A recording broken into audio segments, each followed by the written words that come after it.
Assalamualaikum warahmatullahi wabarakatuh. Sobat Lutfi Info dimanapun berada, welcome to my channel YouTube Lutfi Info, YouTuber santai yang membuatnya terlelap hingga tertidur. Gerakannya seperti badai yang membuatnya terkejut hingga terbangun dari tidur. Salam takdim untuk semua.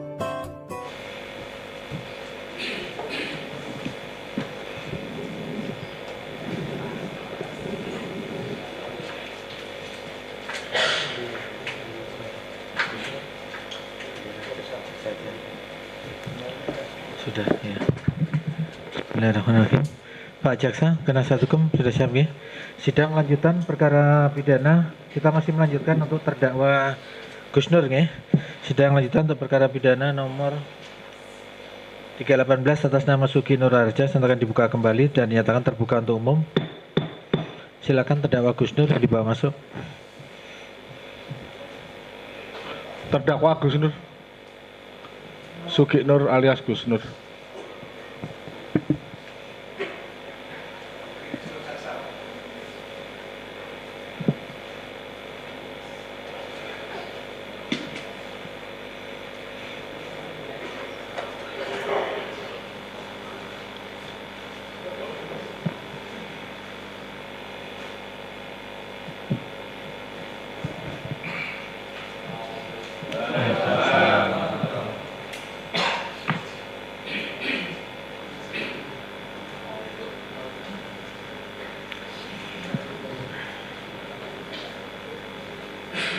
Langsung.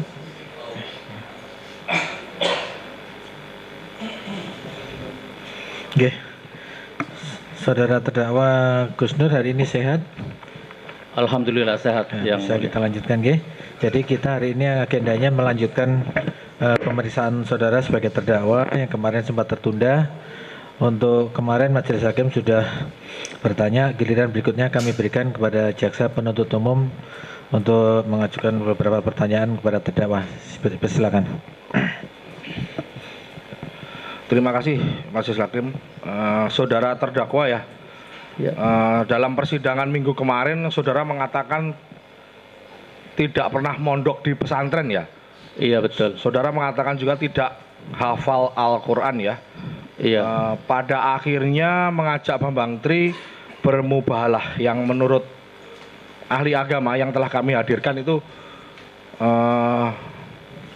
dalam mubahalah itu ada ketentuannya, ada syarat maupun kayak rukunnya itu. Yang salah satunya dijelaskan tidak boleh sepihak.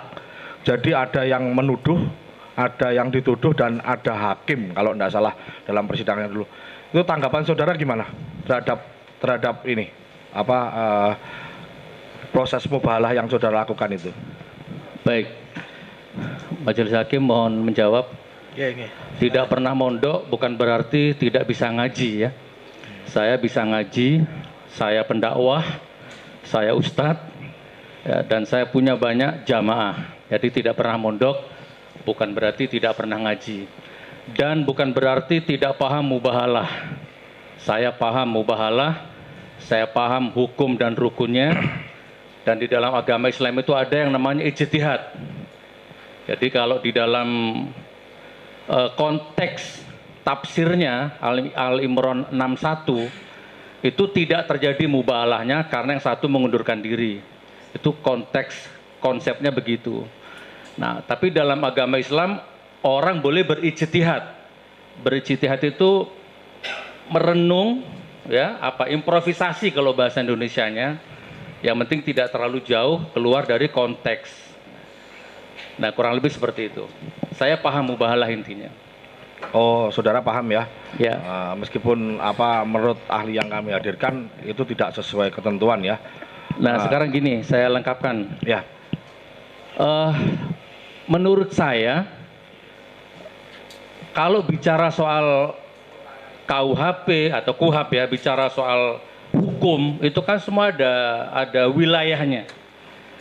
Kalau hukum positif, hukum pidana, hukum KUHAP itu polisi. Kalau hukum agama MUI kan gitu kan, di Indonesia ini kan kita harus merujuk MUI. Nah, waktu itu penyidik bilang ke saya, Gus Nur saya tahan karena saya sudah menggelar perkara dengan MUI. Nah, sejak itu saya perintahkan kuasa hukum untuk cari MUI-nya yang mana, siapa orangnya, dan sampai detik ini tidak ada statement dari MUI, bahkan tidak ada konferensi pers dari MUI bahwa yang saya lakukan itu melanggar atau sesat gitu. Seandainya ada statement dari MUI, Gus Nur salah, nah, maka saya akan tunduk dengan aturan itu. Kurang lebih begitu. Ya, berikutnya ya. Okay. Ahli agama yang kami hadirkan itu juga terkait mubahalah itu menyatakan bahwa yang saudara lakukan pada waktu itu, karena pada waktu itu memang saudara melakukannya dengan Pak Bambang pada waktu itu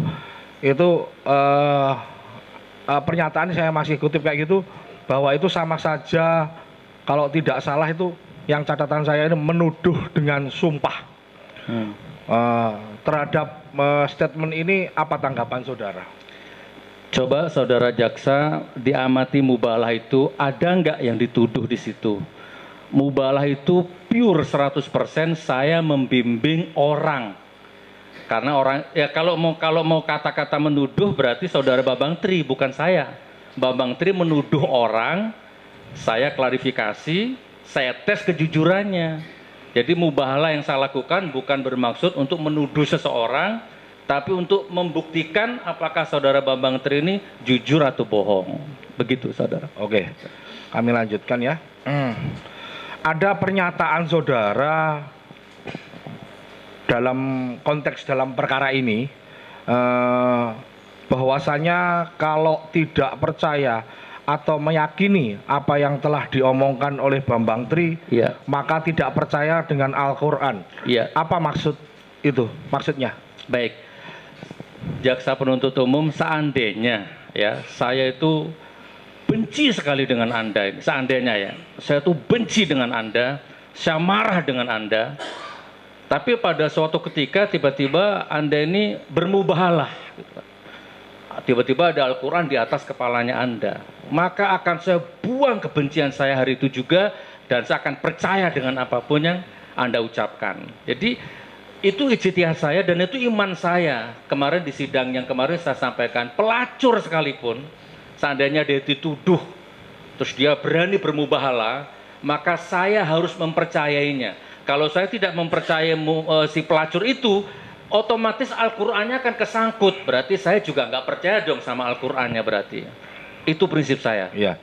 Saya tanyakan kembali. Okay. Saudara kan baru mengenal Bambang Tri itu sudah tahunan, kan baru, ya kan. Terus kemudian ketika saudara itu memposisikan saudara Bambang Tri yang ini baru saudara kenal. Ya, teman pun bukan, baik, sahabat juga bukan. Baik. Terus kemudian saudara mengatakan kalau tidak percaya dengan Bambang Tri, kok tidak percaya dengan Al-Quran itu, kalau misalnya kita melihat itu referensi apa yang saudara kemukakan ini, berdasarkan baik, apa? Maksudnya kok bisa meyakini saudara Bambang Tri ini baik, selevel misalnya kita samakan, mohon maaf, dengan Al-Quran kebenarannya baik, gitu loh. Baik, jangan, saya kenal Bambang itu di rumah 3 hari. Jangankan 3 hari, 3 menit. Kalau dia sudah berani bersumpah di atas Al-Quran, saya tidak punya alasan untuk tidak mempercayainya. Dan ini memang tidak diajarkan di universitas ya, kurikulum ini. Kadang-kadang kita itu melihat orang itu juga nggak butuh lama sebenarnya. Hitungan detik pun kita langsung bisa menilai ini orang ini jujur apa bohong. Nah, jadi kalau misalkan sampai detik ini saudara jaksa tidak mempercayai Bambang Tri, ya nggak apa-apa, itu wilayah suasana batinnya Anda. Saya walaupun tidak percaya, tapi saya tidak punya pilihan karena dia sudah berani mengambil resiko itu. Kurang lebih begitu. Oke. Ini pertanyaan terakhir dari saya, mungkin disambung sama teman-teman ya. Baik. Ini saudara kan sudah menghubungi, mengajak, mengundang Bambang Tri untuk bermubahalah. Saudara juga sudah mengeluarkan materi yang tidak sedikit baik, untuk mengundang itu. Terus kemudian tujuan mubahalahnya itu sendiri, kalau saya mengutip kemarin, saudara karena sudah merasa yakin dengan Bambang Tri itu terkait tuduhan ya, palsunya ijazah sekolah milik Pak Jokowi. Baik. Yang ingin saya tanyakan itu, motivasi Anda itu apa sebenarnya dalam hal mengundang Bambang Tri ini? Real aja maksudnya, motivasi Anda apa? Saya waktu itu tidak punya motivasi, spontan, ya. Karena ini isu yang menarik ini, kan. Ini isu menarik ini. Jadi spontan, apa benar ijazahnya Presiden Republik Indonesia ini palsu? Jadi spontan, karena ini isu yang menarik dan saya YouTuber yang punya insting jurnalis. Kalau ada berita-berita seperti ini ya wajar lah, saya langsung nyambar itu berita itu, saya cari itu. Iya, ketika saudara sebelum melakukan podcast itu, sebelumnya apa untuk sekedar memastikan kayak gitu, apakah sempat ngomong-ngomong atau berbicara ngobrol dulu lah intermezzo dengan saudara Bambang Tri ini, keyakinannya seberapa istilahnya terkait dengan kepalsuan ijazah ini, apakah saudara sempat berbincang-bincang sebelumnya? Kalau misalnya saudara misalnya melihat, karena saudara juga YouTuber juga, sekarang misalnya saling bertanya dengan Pak Bambang kan sudah tahu bisa ini sebenarnya benar apa enggak, istilahnya bisa diverifikasi enggak datanya segala macam yang akan diomongkan di podcast nanti gitu loh. Baik, kemarin sudah sempat saya bahas kayaknya bahwa podcast itu 100% murni, mengalir. Tidak ada settingan, nanti aku bertanya begini, kamu jawab begini, itu tidak ada. Saya bertanya mengalir tanpa konsep, dia menjawab juga mengalir tanpa konsep. Kurang lebih seperti itu. Oke, dilanjutkan. Terima kasih. Mau melanjutkan dari rekan saya.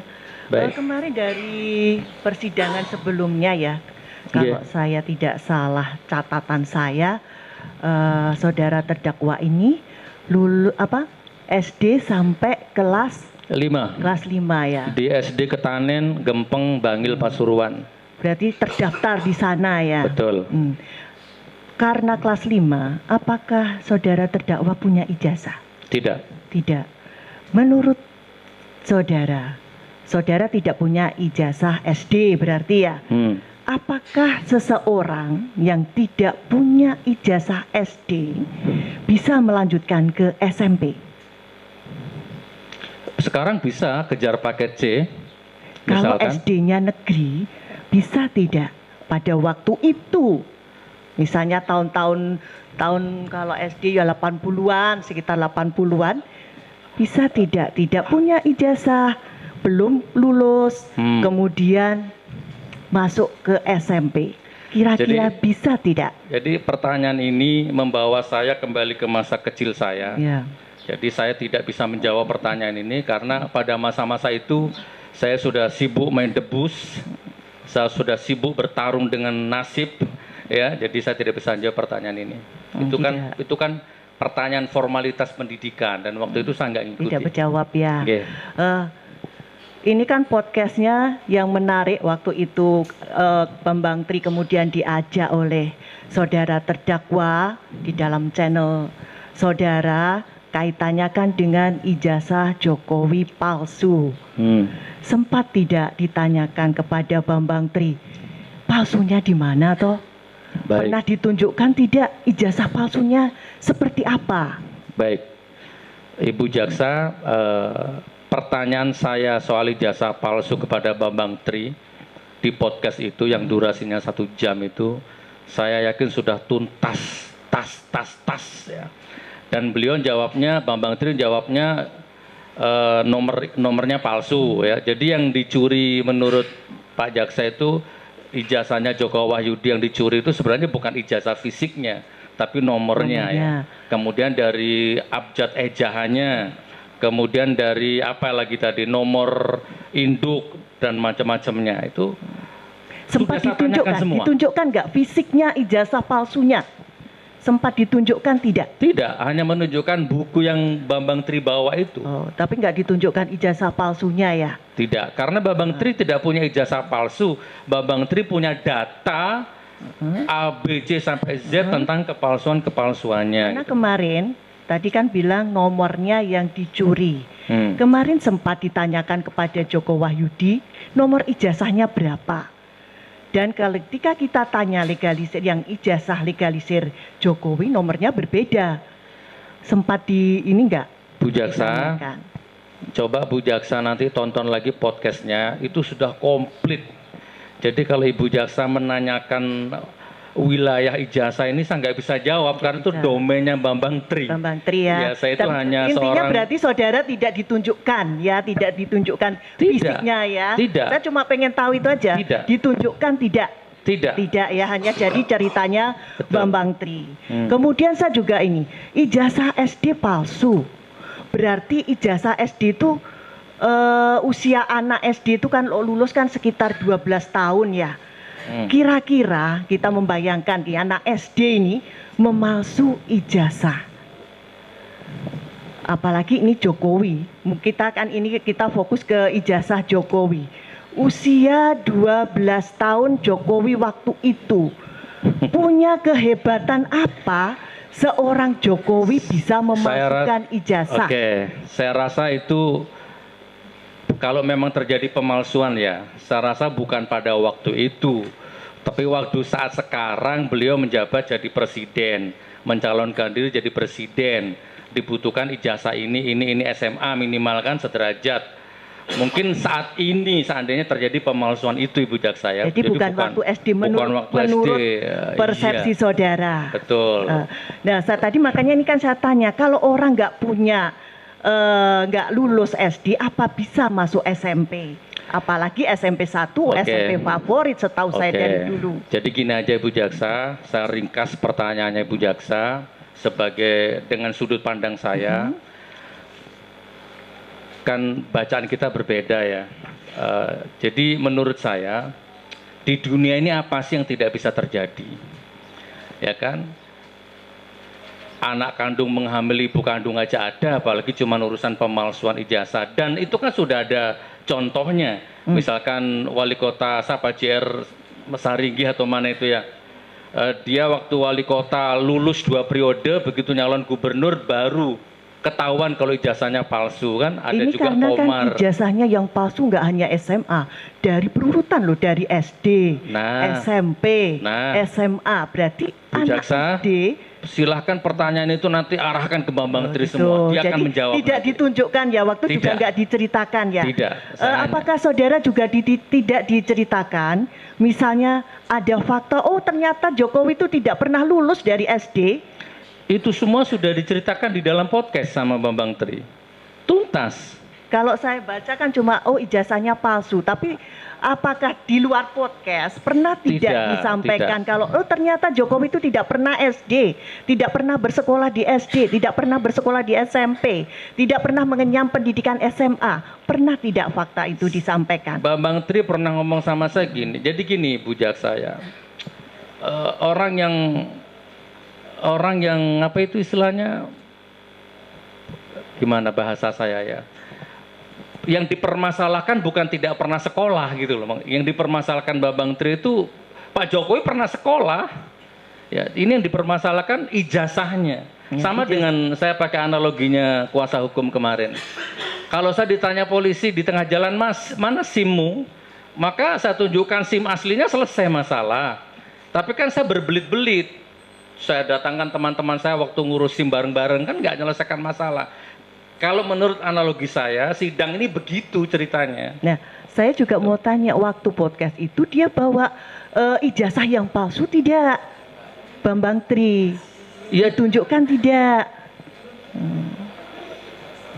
Enggak, dia hanya bawa buku itu ya, bawa buku yang kan dia tulis itu. Saudara terdakwa tidak pernah melihat kepalsuannya yang fisiknya ya.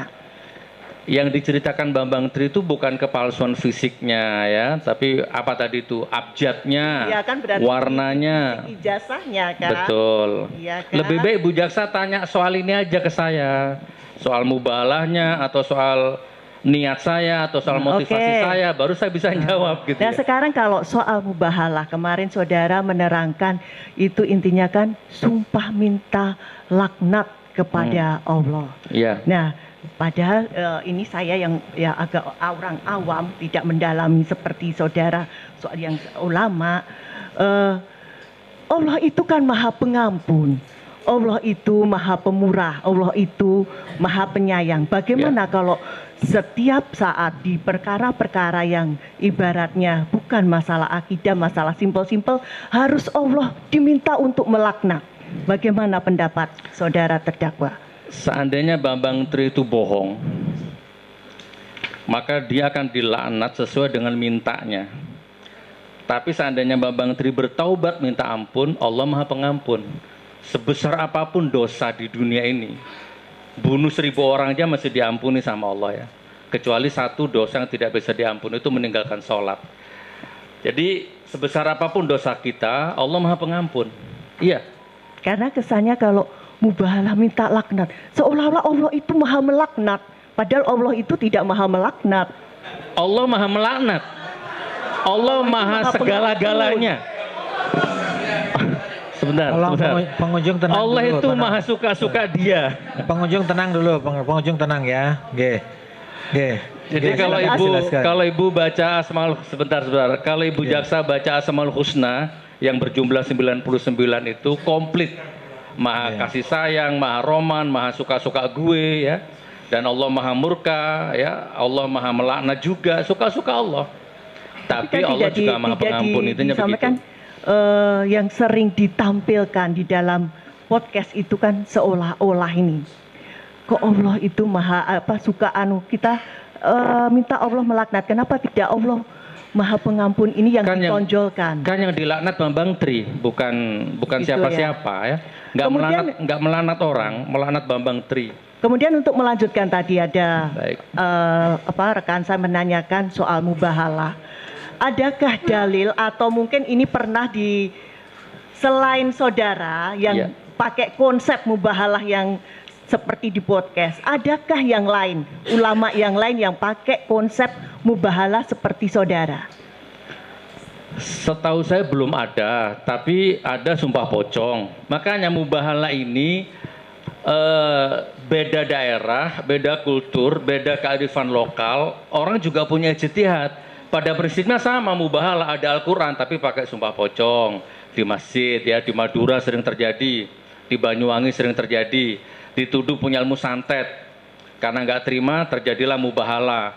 Di Indonesia ini sudah banyak yang bermubahalah Ibu Jaksa. Jadi yang dengan ada istilah pocong, kalau saudara mengistilahkan mubahalah ya, yang konsepnya seperti itu ya. Betul. Baik, saya lanjutkan ya. Pak Suginur, pada saat awalnya saudara mengundang Bambang Tri untuk hadir di podcast saudara, tadi saudara bilang tidak ada motivasi apa-apa gitu. Tapi sebenarnya apa yang saudara harapkan tadi dengan kata-kata ini menarik karena menyangkut ijazah palsu Presiden Republik Indonesia. Awalnya yang saudara bayangkan kalau saudara menayangkan podcast itu akan seperti apa? Tadi sudah saya jawab, pada awalnya spontan ya, nggak ada motivasi apa-apa, ya hanya tertarik aja sebagai YouTuber, tertarik dengan tantangan, tertarik dengan sesuatu yang viral, ya, dan apalagi ini menyangkut ijazah orang nomor 1 di Indonesia, yang menurut saya ya, saya itu sebenarnya nggak kenal dengan Pak Jokowi secara pribadi ya, jadi nggak mungkin saya ngeritik, dendam, marah sama Pak Jokowi, nggak mungkin. Tapi sebagai presiden, sebagai pemimpin itu kan juga wajib hukumnya untuk dikritik. Hukumnya wajib itu, bukan sunnah. Karena presiden itu dari satu titik pindah ke titik koordinat yang lain itu dibiayai oleh rakyat gitu kan. Jadi hanya spontan-spontan begitu aja muncul di pikiran saya. Ini menarik ini. Sama dengan Metro TV, TV One, semua media mainstream itu kalau punya apa itu, ada nemu berita seperti ini ya pasti kencang ya ngejar rating dan lain sebagainya. Ya mungkin media mainstream sampai detik ini nggak ada yang berani ngundang Bambang Tri ya, mungkin karena satu kubu atau bagaimana, wallahu a'lam bishawab. Iya, artinya saudara memang berharap pasti ini nanti memprediksi lah setidak-tidaknya bahwa ini nanti akan viral begitu. Iya. Ya. Dan kalau viral pasti bagi saudara akan mendatangkan suatu keuntungan. Tapi pada kenyataannya apakah ini menguntungkan atau merugikan bagi saudara pada akhirnya? Baik, saya paham kemana arah pertanyaan itu ya. Saya jelaskan dulu. Dalam podcast, dalam ibadah, dalam hidup, keuntungan tidak segala-galanya bagi saya. Saya punya penghasilan sampai 40 juta sebulan di YouTube, bahkan 15 juta sebulan di YouTube, tidak pernah masuk ke dapur rumah tangga saya. Ya, lebih banyak saya hambur ke orang, ke rakyat, pakai bangun rumahnya fakir-fakir miskin itu. Jadi saya paham, saya siap lapar, yang penting orang lain kenyang. Itu prinsip hidup saya. Jadi saya bikin podcast, bikin apapun, bukan keuntungan motivasi saya. Iya. Kurang lebih begitu. Tapi YouTube channel saudara yang Suginur Official 13 kan sekarang di breakdown. Padahal dulu pakai akun yang itu. Iya. Ya kan? Nah, maksud saya dengan adanya sekarang YouTube channel saudara itu yang official itu sekarang sudah tidak lagi bisa tayang, itu merugikan nggak bagi saudara? Biasa saja, dunia ini datang pergi silih berganti. Ya, patah satu tumbuh 1000 itu udah biasa. Kehilangan uang, kehilangan nyawa, kehilangan keluarga biasa. Udah nggak ada masalah, apalagi cuma akun ya, bikin lagi nanti bisa. Kurang lebih seperti itu. Ya. Tapi waktu itu pada saat saudara mengundang dan menayangkan podcast ini, saudara sempat berpikir nggak ini bakalan ada risiko yang akan saudara terima? Bukan sempat berpikir, tapi memang pasti akan terjadi. Kan udah pernah saya alami nih. Akun saya yang pertama dulu kan juga diambil sama penyidik gitu kan, sudah diambil juga. Jadi bagi saya itu biasa intinya ya, nggak penting mau hilang akun bikin lagi, nggak penting. Yang penting wa ma khalaqtul jinna wal insa illa liya'budun. Tidak aku ciptakan jin dan manusia untuk hidup di dunia ini kecuali untuk ibadah. Maka setiap apapun yang tersadap retina mata saya, terdeteksi gendang telinga saya, terdeteksi kolbu saya, semua saya niatkan ibadah. Jadi saya nggak akan sakit hati karena rugi akun diambil, kehilangan uang, dan saya nggak akan membumbung bahagia karena kedatangan uang. Enggak, saya hidup biasa-biasa saja. Begitu jaksa. Iya, baik. Terus tadi saudara kan pendakwah juga Ustadz. Dari podcast yang saudara tayangkan bersama dengan Bambang Tri, apakah di situ saudara merasa ada nilai dakwah yang saudara siarkan di situ? Kalau tanyanya ke saya, iya. Kan semua tergantung sudut pandang. Bahasa saya amar ma'ruf nahi munkar, ya, menyampaikan yang benar, mencegah kemungkaran. Jadi makanya perlu diuji, kalau bahasa Rocky Gerung tuh perlu diuji. Walaupun harapan saya sebenarnya jangan diuji di sini, tapi diuji di kampus, di akademisi atau sama-sama YouTube-nya, atau dibedah di buku, disimposiumkan, diseminarkan. Harapan saya begitu, tidak di pengadilan ini. Ya. Itu. Nilai dakwahnya di mana? Dakwahnya saudara itu di mana? Yang saudara sisipkan di dalam podcast itu? Ya, menyampaikan yang disampaikan Bambang ini benar apa bohong? Itu sudah dakwah itu. Ya, amar ma'ruf nahi munkar itu. Dan ini akan terus menjadi nilai dakwah selama nanti yang asli itu tidak muncul di persidangan, akan tercatat dalam sejarah nanti ini sampai kapanpun. Makanya begini, saudara jaksa ya. Kapan hari kan muncul sebuah nama yang Pak Anto itu ya, kakak iparnya itu ya, kakaknya Bu Iriana itu. Saya prihatin, kenapa beliau sampai ngundang-undang orang ke Polresta, mengkondisikan orang, mengkoordinir orang tuh di BAP di Polresta. Daripada buang-buang waktu dan sumber daya begitu, mending datang ke sini bawa ijazah aslinya. Tamat Bambang Tri, saya beristighfar, saya minta ampun kepada Allah, dan saya minta maaf kepada keluarga besarnya Jokowi, selesai. Kan begitu harapan saya.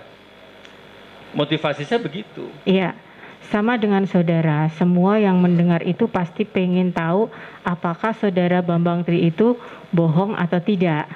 Makanya yang kita kejar adalah sumbernya informasi dari Bambang Tri itu dari mana gitu. Nah itu yang nanti mungkin dengan teman-teman saya nanti akan kita tanyakan ke Bambang Tri. Kalau saudara juga kan saudara juga tidak mencek sumbernya dari mana, dia bawa bukti apa. Saudara tidak hanya memfokuskan jadi, dia bohong atau tidak berdasarkan sumpah. Jadi gini Ibu Jaksa ya, beberapa minggu yang lalu Kompas TV bikin siaran, Gus Nur bertengkar dengan Bambang Tri. ada di Kompas tuh, viral. Selama sidang berlangsung. Kompas TV nggak wawancara saya, ya nggak konfirmasi ke saya, tiba-tiba bikin berita saya bertengkar dengan Bambang Tri di dalam sel. Padahal saya dengan Bambang Tri nggak pernah bertengkar di dalam sel.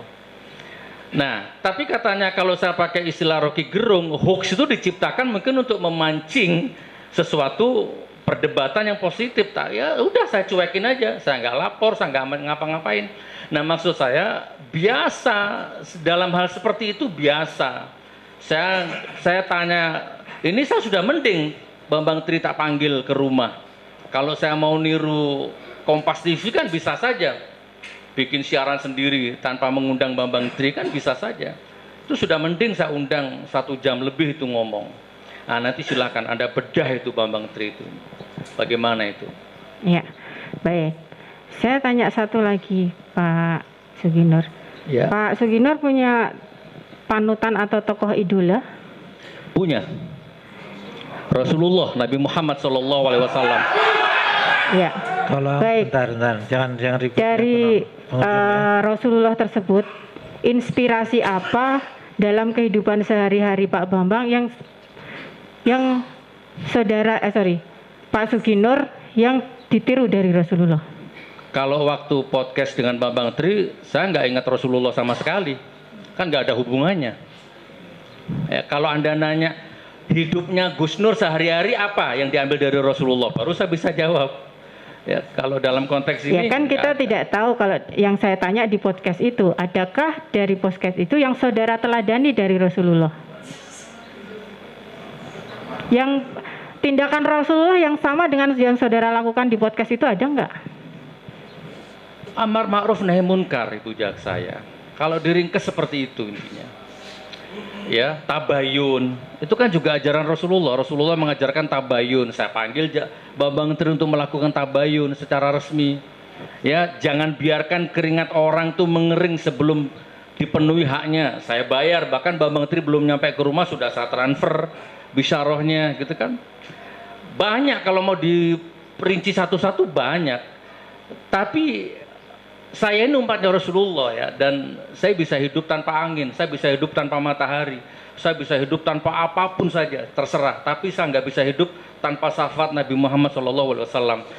Jadi pertanyaan itu sebenarnya spontan, apapun yang saya lakukan, apapun yang saya omongkan itu, insya Allah sudah ada Nur Muhammad di situ. Kurang lebih seperti itu. Baik, silakan. Masih ada dari penutup? Nggih. Menambahkan yang mulia. Nggih, silakan. Saudara Gus Nur ya, santet ya Gus. Nggih. Gus Nur tadi menamakan diri sebagai bekerja sebagai YouTuber atau berprofesi sebagai YouTuber ya. Nggih. Terus membandingkan dengan media seperti Kompas, TV One. Bisa Gus Nur jelaskan perbedaan YouTuber sama seorang wartawan yang memiliki media resmi seperti itu? Apa bedanya ya? Nggak tahu saya ya, jaksa ya. Kalau persamaan dulu, nanti bedanya baru kelihatan. Mungkin sama-sama pewartanya, cuman kalau di media mainstream terikat aturan ya, terikat sistem oleh Dewan Pers atau apa gitu ya. Kalau YouTuber ini kan bebas-bebas saja, nggak ada yang mengikat. Kecuali kalau kontennya melanggar, baru YouTube membacklist, nggak boleh diterbitkan. Itu nanti otomatis. Perbedaannya kalau YouTuber bebas, nggak terikat aturan. Kalau media mainstream banyak aturan. Nanti kalau salah ditegur sama siapa itu yang tukang negur media itu, PWI atau apa itu ya? Dewan Pers. Dewan Pers. Kalau saya walaupun salah nggak ditegur sama Dewan Pers. Kalau bedanya ini Gus Nur tahu nggak kalau wartawan dengan medianya memunculkan berita, ada di situ yang mengatur undang-undang pers, yaitu dia misalkan dianggap menyiarkan berita yang tidak benar, ada semacam berita tidak harus dipidana, tapi dari pihak yang diberitakan itu bisa memberikan klarifikasi melalui media juga. Nah, sementara di YouTuber ada nggak aturan seperti itu? Tidak ada aturannya, bebas-bebas saja. Saya ngundang Pak Jaksa, saya ajak podcast membicarakan seorang orang. Oke, saya ambil contoh yang real, yang sesuai dengan kasus ini. Kemarin sudah saya ceritakan kepada majelis hakim. Jadi waktu kasus saya di Surabaya kan, Kabid Humas Poldanya kan sering diwawancara Kompas tentang kasus saya, tapi tanpa ngundang saya, sepihak, gitu kan? Kan itu padahal media mainstream itu padahal. Mereka tahu hukum, kenapa nggak dijalankan hukum itu? Kan harusnya diundang juga saya, kedua belah pihak, gitu ya. Nah, intinya gini, di wartawan yang memiliki media dilindungi oleh undang-undang pers. Ya. Iya. Nah, sementara setahu saya begitu. Tidak ada undang-undang tentang kalau YouTuber setahu saya nggak ada. Ya. Paling kalau kontennya melanggar, ada pengumuman dari YouTube, konten Anda melanggar, udah tiba-tiba nggak bisa terbit gitu aja. Artinya kalau YouTuber melakukan pelanggaran yang diatur di dalam undang-undang pidana umum lah, bisa dilakukan pidana, sementara di wartawan dilindungi undang-undang pers dengan harus ada klarifikasi dari pihak yang diberitakan. Setahu saya walaupun wartawan ataupun reporter televisi yang resmi sekalipun, kalau dia melanggar hukum, ada yang melaporkan. Terkait berita, bukan hukum yang lain ya. Oke, dan ada yang melaporkan, setahu saya bisa kena delik. Gitu kan? Jadi kalau saya wartawan Kompas TV, saya bikin berita menyebut nama orang, terus kemudian ternyata hoax, orang yang saya sebut itu melaporkan, bisa. Oh, menurut Anda bisa ya? Ya, menurut saya. Ya. Terus kemudian terkait kesimpulan dari posting dengan Bambang Tri, Pak. Apakah Gus Nur saat itu kemudian melaporkan Pak Jokowi ini yang dibilang jasanya palsu dengan Bambang Tri ke pihak yang berwajib, maupun ke polisi, baik ke DPR maupun ke misalkan Ombudsman yang merupakan lembaga yang menerima kritik atau laporan dari masyarakat tentang pejabat yang melanggar aturan. Jadi gini. Atau hanya berhenti saja di YouTube tersebut sudah selesai. Jadi gini, Pak Jaksa ya. Video Bambang Tri itu kan viral di akhir Agustus. Sudah viral. Di Facebook ada, di IG ada, di YouTube ada. Tembak kepala saya. Kalau ijazahnya Jokowi itu nggak palsu. Itu kan saya belum terlibat waktu itu. Sudah viral duluan. Jadi seharusnya pertanyaan Anda ini bagus ini. Harusnya waktu itu sudah diproses saja waktu itu. Nggak usah nunggu saya. Wartawannya dipanggil, ya kan? Bambang Trinya diambil, diproses, diselesaikan waktu itu. Tapi kenapa videonya Bambang Tri itu liar selama akhir Agustus itu, nggak diapa-apain, gitu kan? Gitu majelis yang mulia ya. Jadi ada kelilingan wartawan waktu itu. Coba dilihat videonya itu.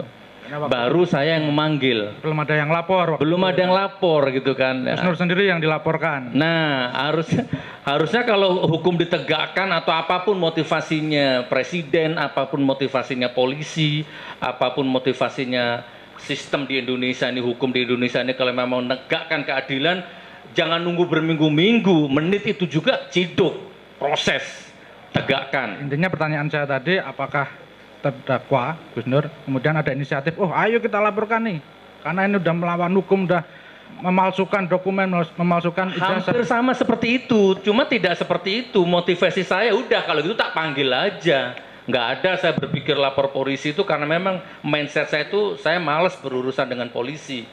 Anda tahu, semua tahu, saya dicaci maki orang di YouTube itu Gus Nur anjing, Gus Nur gila, Gus Nur dajal. Saya laporkan di Polda Jatim sampai sekarang 5 tahun nggak diproses. Jaksa juga kemarin habis sidang ini dimaki-maki juga, Pak. Jadi kalau saya yang lapor belum tentu diproses, makanya saya malas berurusan dengan penyidik itu. Jadi intinya tidak melaporkan ya, hanya sebatas ingin menyebarkan apa yang disampaikan Bambang Tri ke media sosial saja ya. Betul. Nah baru setelah itu, setelah selesai dengan saya, itu masih ada lagi YouTuber lain yang undang. Jadi ibarat saya ini bukan yang pertama, bukan yang terakhir. Tapi yang dilaporkan hanya. Tapi yang ditangkap hanya saya, yang diproses hanya saya. Ini kita, kalau bahasa dari kejaksaan juga nunggu nih, ada yang dilaporkan lagi enggak ini? Apa itu? Ya, yang menyebarkan tentang hoax ijazah palsu ini. Kita juga nunggu kalau ada perkara lain. Bagus lah ya. Jadi kalau bahasanya Pak Taufik itu terjadi disparitas pidana terhadap saya itu. Dari dulu memang begitu. Ya kalau saya yang lapor nggak pernah diproses. Padahal saya lapor baik-baik, didampingi kuasa hukum, sudah digelar perkara, saksi-saksi dari saya sudah dipanggil, tapi akhirnya ngendap. Begitu saya dilaporkan, sekarang dilaporkan 3 hari saya dijemput. Anda tahu sendiri kan, saya dijemput di rumah jam 12 malam itu dengan 25 personil digerebek rumah saya itu kayak teroris itu. Lanjut ke terkait pertanyaan teman tadi terkait bahwa terdakwa tidak ditunjukkan atau melihat data-data terkait pernyataan Bambang Tri yang menyatakan jasa Pak Jokowi palsu, dan terdakwa langsung percaya begitu saja karena sudah dilakukan mubahalah ya. Saya tidak percaya begitu saja. Percaya itu setelah ada mubahalah baru percaya. Ketika podcast berlangsung hampa saja hati saya itu. Setelah mubahalah terdakwa percaya. Nah, baru saya tidak punya pilihan ya, karena itu Al-Qur'an. Simpel saja kok cara pandang ini, sebenarnya itu Al-Qur'an. Misal nih Gus, terdakwa, kalau terdakwa ini tiba-tiba datang lagi besok nih, mengaku sebagai Nabi ke-26, memakai jubah, pakai tongkat.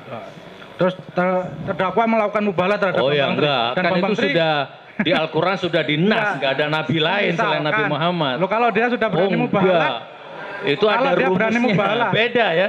Kalau Bambang Tri jangan dianalogikan dengan orang ngaku Nabi. Kalau ada orang ngaku Nabi di depan saya, ini masalah mubahalah tadi. Enggak, mungkin terdakwa mengatakan mungkin saya ambilkan, bukan saya ambilkan Al-Quran ya, mungkin saya ambilkan golok mungkin ya. Selesai. Nah, katanya tadi begitu mubahalah langsung percaya tanpa melihat data bukti. Pak Jaksa, perhatikan ya, pertanyaannya tidak relevan sekali. Sebentar, coba pertanyaannya jenengan diperhatikan ya. Kalau ada orang ngaku Nabi, nas itu selesai, nggak bisa dianalogikan dengan urusan duniawi ini, nggak bisa Mas. Pak Jaksa nggak bisa. Baik. Nah, enggak apa, Pak Ali udah menjawab, terdakwa udah menjawab. Nah, kemudian terkait mubahalah terakhir yang mulia, disampaikan di mubahalah di YouTube terdakwa ya, bahwa yang tidak percaya dengan Bambang Tri akan dilaknat ya. Misal nih, apabila ada sekian banyak atau separuh lah masyarakat Indonesia maupun dunia yang nonton YouTube tidak percaya dengan Bambang Tri, apakah serta-merta menurut mubahalah ajaran Islam, orang tersebut separuh masyarakat Indonesia atau dunia ini akan dilaknat begitu saja, sesimpel itu? Ini kan pertanyaan gaib ya, ini kan pertanyaan abstrak. Wallahu alam, atau jangan-jangan sekarang sudah banyak yang kena azab. Bukan kalau nggak percayanya mungkin ditahan, mungkin mending sudah nggak percaya mencaci maki Bambang Tri misalkan. Saya nggak percaya walaupun Bambang Tri itu mubahalah, tapi saya diem di dalam hati. Ya mungkin beda azabnya atau mungkin apa beda, tapi sudah nggak percaya, sudah gitu menggila-gilakan Bambang Tri, edan, gila, stres.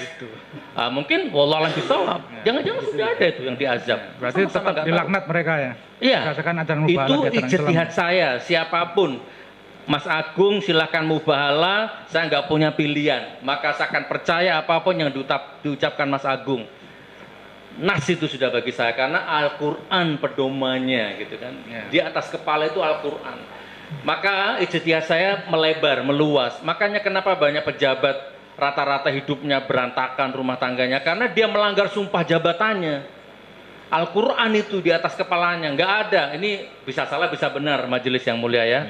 Ini bisa salah bisa benar. Tapi kan mungkin 80% pejabat yang disumpah dengan Quran, masa pensiunnya atau mungkin pasca pensiunnya atau mungkin sebelum pensiun sudah hilang keberkahannya. Anaknya narkoba, selingkuh istrinya, kecelakaan macam-macam. Itu kan bentuk azab daripada mempermainkan Al-Quran. Gitu Mas Agung, itu ijtihad saya. Nah, sekarang terkait keterangan dari ahli agama yang kita hadirkan kemarin ya. Baik. Bahwa mubahalah itu harus 2 orang. Sehingga yang dilaknat itu ya orang yang hadir di situ. Nah, sekarang pendapat perbedaan pandangan.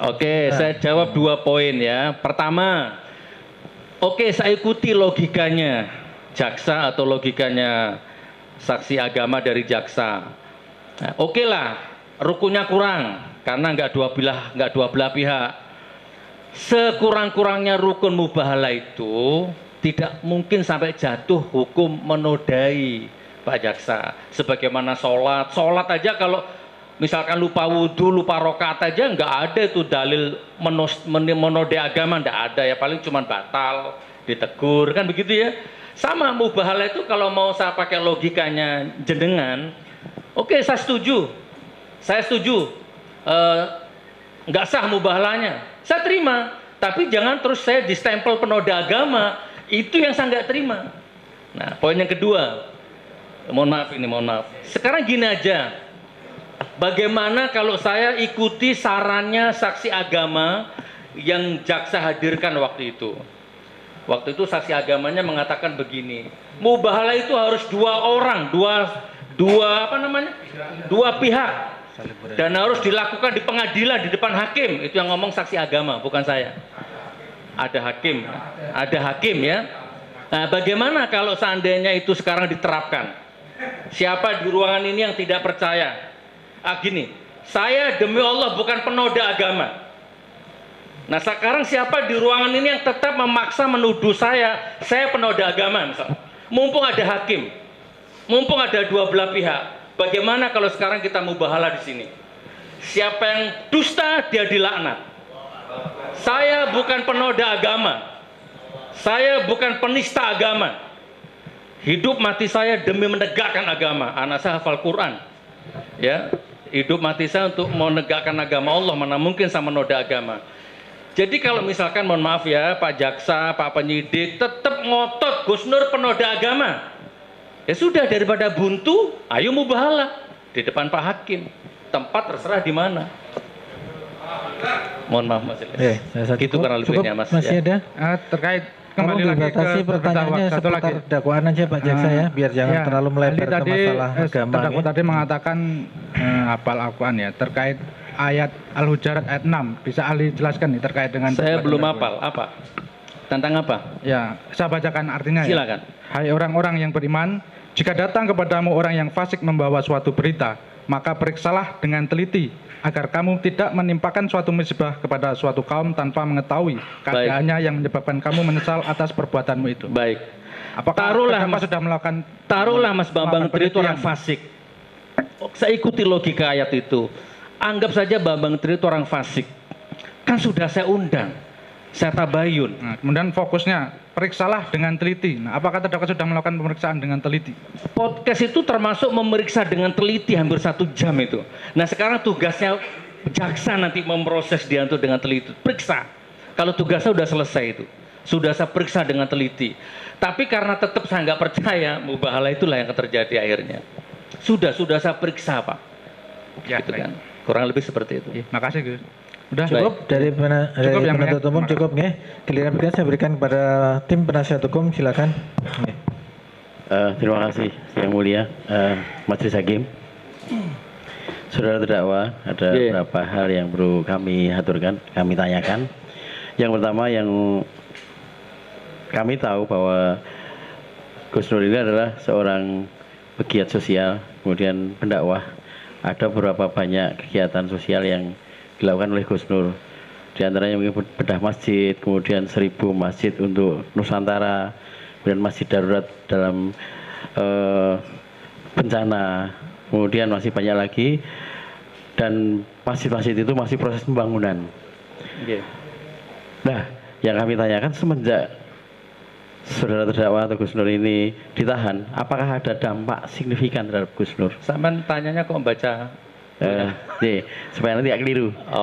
Kemudian yang kedua juga dengan Gus Nur di sini, apakah para donatur ini juga berkurang? Pertanyaan itu sudah. Itu pertanyaan itu kemarin sudah ditanyakan sama majelis ya. Iya, sudah diterangkan kemarin. Jadi insya Allah gimana, tidak berkurang tuh masih jalan, pembangunan masjid di Singosari masih jalan ya, sampai detik ini masih jalan. Kalau kerugian pasti ada, tapi kan itu tergantung cara saya menyikapi ya. Rugi atau untung saya tetap bersyukur saja, tapi intinya kegiatan sosial tetap jalan.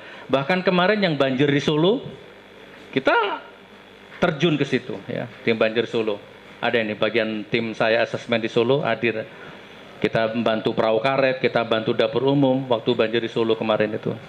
Jadi intinya yang ditahan, yang dipenjara hanya tubuh saya, jasad saya, tapi doa saya tidak bisa ditahan, ya. Belief system saya tidak bisa ditahan. Jadi doa saya, harapan saya bisa menembus temboknya penjara itu. Insya Allah begitu. tetap berjalan. Terima kasih. Satu lagi ya, Saudara Dawa. Mungkin dampak dari itu masyarakat sekitar yang dibangun masjid oleh Gus Nur. Mungkin ada dampak-dampak yang muncul dari mereka. Dampaknya masih positif, silahkan dicek. Nanti saya kalau jawab nanti bisa bohong, bisa nggak jujur kan. Silahkan dicek sendiri. Nggak usah jauh-jauh ke sana lah. Itu lihat yang di sini aja lah sebagai tolak ukurnya lah. Ini dari Jakarta datang, dari Surabaya datang, ya. Dari mana-mana datang. Artinya kan nggak ada dampak negatifnya. Di tempat-tempat bencana nggak ada. Insya Allah positif. Insya Allah. Lanjut, masih ada? Enggak. Kita berikan kesempatan seluas-luasnya. Gus, sehat Gus? Alhamdulillah. Alhamdulillah. Gus, saya cuma mau menanyakan, terbesit dari kata-kata Pak Jakir tadi, apakah ada syarat ketentuan untuk menjadi ustadz, Gus? Kenapa? Apakah ada syarat dan ketentuan untuk menjadi ustadz atau pendakwah? Karena dalam pertanyaan Pak Jakir tadi kan mengulik masalah ijazah, punya ijazah apa tidak. Oke. Makasih Gus. Jabatan ustadz itu datang dari Allah dan datang dari umat. Dan plus datang dari postur yang kita bangun selama ini. Ya, boleh seperti itu. Begini, saya bikin analogi. Saya nggak kuliah dokter dan saya bukan dokter. Tapi boleh nggak saya bangun rumah sakit? Bagi saya boleh. Saya bangun rumah sakit untuk memperdayakan dokter-dokter, ya. Jadi nanti yang kerja di situ dokter, bukan saya. Ya, saya nggak hafal Quran, tapi saya bangun pesantren tahfidz Quran. Sudah banyak penghafal Quran yang saya ciptakan. Saya lahirkan di Palu itu. Ada anaknya polisi, ada anaknya anggota dewan, ada anaknya tentara yang ngaji di pondok saya itu. Kan boleh. Saya nggak ahli mekanik, saya nggak ahli mesin, tapi boleh saya bikin bengkel untuk memberdayakan orang-orang yang pinter mesin tapi nganggur. Itu filosofis, itu prinsip hidup saya. Kurang lebih seperti itu. Satu lagi Gus. Oke. Setahu gini Gus, apakah Gus Nur ini satu-satunya prokes yang mewawancarai Bambang Tri masalah ijazah palsu? Tadi sudah dijelaskan. Terima kasih yang mulia. Saya bukan yang pertama dan bukan yang terakhir. Assalamualaikum warahmatullahi wabarakatuh. Oke, waalaikumsalam. Izin yang mulia, Gus Nur sehat ya? Alhamdulillah. Alhamdulillah. Hamdan katsiran thayyiban. Untuk mempertegas saja, tadi kan disinggung apa syarat jadi ustadz dan sebagainya. Mungkin dai sama ustadz itu sama ya Gus? Sama. Secara karena esensi sama. Mungkin dalam surat Al-Fusilat ayat 33 itu kan sebenarnya kan wa mang ahsanu qaula mimman da'a ilallah. Jadi perkataan yang baik adalah ketika menyebut nama Allah. Artinya kan syiar kebaikan ya Gus. Seperti itu ya Gus ya? Iya. Ya itu mungkin yang mendasari jenengan untuk melakukan membuat channel YouTube mungkin seperti itu ya. Ingin menyiarkan amar ma'ruf nahi mungkar. Jadi untuk apa? Kebaikannya ya di situ ya. Iya, sebelum punya YouTube kan dulu dakwah biasa begitu saja kan. Pulang dakwah selesai. Artinya YouTube ini untuk jangkauan yang lebih luas ya. Betul. Dan sekarang sama-sama kita tahu channel YouTube saya itu diakses 13 negara. Masya Allah. Kan? Channel Gus Nur 13 official itu. Oke, lanjut. Terkait YouTube tadi, Gus Nur ketika membuat channel kan mesti mendaftar di YouTube ya itu ya? Iya. Dengan apa ketentuan-ketentuan yang berlaku dalam YouTube itu ya? Iya. Jadi mendaftar, menulis data diri, mungkin kalau apa untuk AdSense itu dimonetize ya namanya ya? Itu nanti setelah ada 1000 subscribe baru boleh monetize dan masukkan nomor rekening. Artinya di situ kan ketika mendaftar di channel YouTube dengan hak ya, bukan tanpa hak ya? Ketika jenengan Gus Nur ini mempunyai channel YouTube itu dengan mempunyai hak, jadi bisa mengoperasikan channel YouTube tersebut ya? Iya. Oke, saya lanjut. Terus tadi saya tertarik ketika setiap apapun yang masuk terkait apa ya dalam hal apa itu namanya, katanya YouTube itu kan mungkin AdSense dan sebagainya. Yang masuk ke rekening jenengan itu nggak langsung ya? Nggak langsung ke jenengan, tapi malah jenengan teruskan lagi ke untuk membantu sosial. bersifat sosial seperti itu. Ya, istri saya nonton, anak saya nonton, mertua saya nonton, saya nggak mungkin bohong ya. Saya ngomong penghasilan YouTube tidak masuk ke dapur. Jadi artinya ternyata masuk ke dapur misalkan.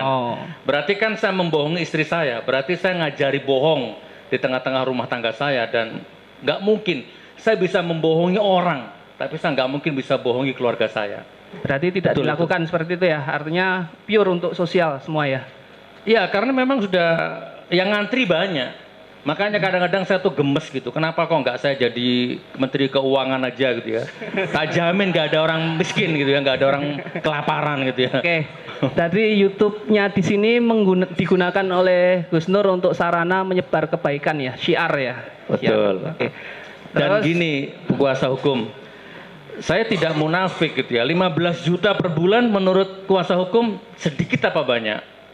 Ya itu subjektivitas. Oke, tapi menurut saya banyak. 15 juta sebulan itu bisa untuk mengenyangkan berapa orang gitu kan. Bisa jadi rumah fakir miskin itu, rumah darurat bisa itu. Masya Allah. Kurang lebih seperti itu. Oke, saya lanjutkan Gus. Ini terakhir yang mulia. Ini kaitannya dengan pondok pesantren Ponpes Karomah 13 nih. Kan punya banyak kegiatan sosial ya.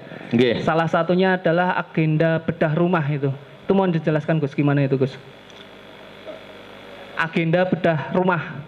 Itu pesantren sama agenda bedah rumah dua hal yang berbeda. Oh, berbeda. Jadi majelis yang mulia, pesantren saya itu pernah mewakili ikut lomba MTQ di Banten, mewakili Kementerian Agama Sulawesi Tengah ya. Waktu itu anak saya masih umur 5 tahun, dibiayai oleh Menteri Agama yang ada di Jalan Jalur 2 itu, dibawa ke Banten ya untuk mewakili itu. Jadi orang-orang Depak, orang-orang Kementerian Agama itu sudah sering main-main ke pesantren saya waktu itu. Jadi bukan pesantren gelap, bukan pesantren sarang teroris, bukan ya. Terus kemudian bedah rumah itu dua hal yang berbeda. Jadi gini, teman, saya percepat aja. Kemarin saya sudah sampaikan di majelis hakim. Itu bukan curhat sebenarnya. Saya diprotes sama kuasa hukum ya majelis hakim. Gara-gara saya cerita masa kecil tidak bahagia. Itu saya dianggap curhat. Itu bukan curhat, itu kejujuran. Saya itu anti curhat sama orang. Saya anti curhat sama makhluk. Masa kecil saya tidak bahagia, maka haram hukumnya kalau masa kecil anakku tidak bahagia. Gitu ya. Nggak apa-apa masa kecilku tidak bahagia, tapi masa kecil anakku harus bahagia. Nggak masalah aku lahir dari rahim ibu yang miskin, tapi haram hukumnya kalau masa tua ibuku dalam kondisi miskin. Nah jadi terbangun mindset ya, terbangun paradigma di otak saya. Saya nggak akan makan kalau ada tetanggaku yang kelaparan. Itu saya praktekkan. Maka saya nggak akan makan kalau ada tetanggaku yang kelaparan. Dan alhamdulillah makan saya lancar. Karena tetanggaku kaya semua gitu. Cukup. Gak ada yang kelaparan. Artinya saya mau mempertegas bahwa murni ya untuk sebuah konten YouTube yang nanti akhirnya untuk sosial. Betul. Cukup yang mulia. Bedah rumah ya. Masih ada yang lain? Silakan. Terima kasih yang mulia. Gus Nur, saudara terdakwa. Jadi saya panggilnya di sini saudara terdakwa. Saudara terdakwa kenal dengan Jokowi secara pribadi? Enggak. Pernah bertemu? Enggak. Ada dendam enggak sama Jokowi? Saya orang yang tidak bisa dendam. Ya, tolong dicatat itu. Terhadap orang, saya menciptakan lagu judulnya Terdolimi. Cek di YouTube. Ya Allah, genggam hatiku agar aku tidak dendam terhadap siapapun yang menyakiti diriku. Sayangi mereka yang menyakiti diriku. Ada lagu saya judulnya Terdolimi. Itu tercipta karena saya tidak punya dendam terhadap siapapun. Baik, termasuk terhadap Pak Jokowi ya. Naudzubillah min dzalik. Jadi tidak ada dendam sama sekali bersama. Tapi dalam pergerakan politik. Walaupun secara keputusan politik saya dirugikan, tapi saya tidak dendam. Saya pernah diundang ke Belanda, saya pernah diundang ke Australia, batal, visanya udah keluar, tapi tiba-tiba paspor saya dicabut. Tapi saya tidak dendam. Tidak dendam berarti? Tidak, bahkan jadwal bimbingan umroh saya batal semua. Otomatis itu finansial saya juga morat-marit waktu itu. Tapi saya tidak dendam, catat itu. Baik, saya teruskan. Jadi tadi sudah disinggung beberapa dari dari rekan-rekan dan mungkin dari JPU dan kemarin juga dari Majelis Hakim bahwa motif dari saudara terdakwa dalam kenal terhadap Bambang Tri ini sebenarnya apakah karena ada hal lain selain dari konten YouTube? Nggak ada. Tidak ada. Spontan tadi saya jawab, spontan. Tapi karena memang ingin mengundang karena sebatas ingin mewawancarai. Spontan dan penasaran, kan itu kan sudah video itu udah viral selama 1 minggu, kenapa kok nggak ada yang respon gitu kan, liar saja gitu. Makanya saya menengahi, saya ambil. Baru setelah apa nggak ada yang berani mungkin ya, kenapa kok nggak ada yang mewawancarai, begitu saya panggil baru yang lain-lain pada manggil semua. Wallahualam bishawab. Berarti setelah saudara terdakwa ini melakukan isi konten itu, melakukan video, melakukan pengambilan gambar konten tersebut, itu setelah itu baru ada konten-konten lain yang mengupas tentang Bambang Tri atau yang mengundang Bambang? Silakan Anda cek, ada Refli Harun, ada Rahma Sarita, ya, banyak lagi YouTuber yang mengundang beliau, bahkan lebih detail daripada podcast saya, gitu kan. Saya itu banyak pokoknya, Anda lihat itu di YouTube banyak. Baik, berarti dalam proses pengambilan YouTube itu tadi kan sudah diterangkan bahwa itu spontan, dan apa yang ada di dalam video itu berarti memang kondisinya adalah itu bagaimana, apakah ada dalam memproduksi sebuah konten itu apakah ada, misalnya tadi yang saudara terdakwa singgung adalah ada uang untuk Pak Bambang Tri, apakah itu ada itu? Ada, 10 juta. 10 juta. Pertama 7 juta. Karena mobilnya nabrak, masuk bengkel, kurang lebih 10 juta akhirnya. 10 juta, berarti terus beliau juga hadir di studio itu dan melakukan proses syuting itu berarti. Iya. Berarti dalam hal itu kan itu semata-mata untuk kepentingan YouTube berarti. Itu saya teruskan pertanyaan saya.